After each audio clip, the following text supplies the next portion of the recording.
त्यांच्यासाठी पण काही गोष्टी आहेत आणि त्यांना जर ऐकत नसतील तर त्यांना तुम्हाला सांगायचे. ओके. सगळ्यात पहिले तर 15 दिवसाचा हा आपला कॅम्प चालू आहे, जो तुम्ही घरातून अटेंड करताय. बरोबर? तर सकाळी उठायची टायमिंग कितीची दिलेली आहे?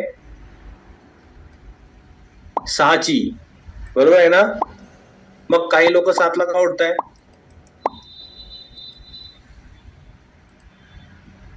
फोटो येतात 7 वाजता तुमची उठल्याची सांगताय. काही लोक 5लाच उठायला लागलेत. कशाला उठताय 5ला? तुमची पूर्ण झोप होणं गरजेचं आहे. त्यासाठी काय सांगितलंय? आणि काही लोक 11 वाजेपर्यंत जागे असतात. 11 वाजता आम्हाला मेसेज पाठवा, गुड नाईट. तर कॅम्पचा पहिला नियम तो 9:30 ते 10च्या